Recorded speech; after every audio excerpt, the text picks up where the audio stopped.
తెలంగాణ ఫిరాయింపు ఎమ్మెల్యేల ఎపిసోడ్లో మరో ట్విస్ట్ చోటు చేసుకుంది. పార్టీ మారినట్లు ఆరోపణలు ఎదుర్కొంటున్న ఎమ్మెల్యేలని విచారణ జరిపేందుకు స్పీకర్ గడ్డం ప్రసాద్ సిద్ధమయ్యారు. ఈ క్రమంలో మరిన్ని ఆధారాలు సమర్పించాలంటూ బీఆర్ఎస్ ఫిర్యాదుదారులకు నోటీసులు జారీ కావడం గమనార్హం.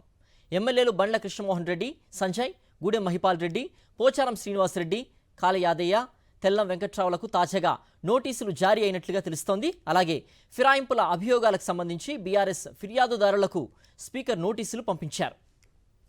బీఆర్ఎస్ అభ్యర్థులుగా ఎన్నికల్లో గెలిచి కాంగ్రెస్లో చేరారని, వీరిపై అనర్హత వేటు వేయాలని కోరుతూ బీఆర్ఎస్ ఎమ్మెల్యేలు సుప్రీంకోర్టును ఆశ్రయించగా 3 నెలల్లోగా నిర్ణయం తీసుకోవాలని స్పీకర్కు సర్వోన్నత న్యాయస్థానం సూచించిన సంగతి తెలిసిందే. ఈ నేపథ్యంలో స్పీకర్ వీరి నుంచి వివరణ కోరుతూ నోటీసులు జారీ చేశారు. 10 మంది ఎమ్మెల్యేల్లో బండ్ల కృష్ణమోహన్ రెడ్డి, అరకిపూడి గాంధీ, సంజయ్, గూడెం మహిపాల్ రెడ్డి, పోచారం శ్రీనివాసరెడ్డి, ప్రకాష్ గౌడ్, కాళ యాదయ్య, తెల్లం వెంకట్రావులు స్పీకర్ గడ్డం ప్రసాద్ కుమార్కు లిఖితపూర్వకంగా సమాధానాలిచ్చారు. తాము పార్టీ మారలేదని, బీఆర్ఎస్లోనే కొనసాగుతున్నామని వివరణ ఇచ్చారు. దీంతో వీళ్ల వివరణపై అభ్యంతరాలుంటే చెప్పాలని ఈ నెల 11న స్పీకర్ ఆఫీస్ ఫిర్యాదు చేసిన ఎమ్మెల్యేలకు వేర్వేరుగా లేఖలు పంపించింది.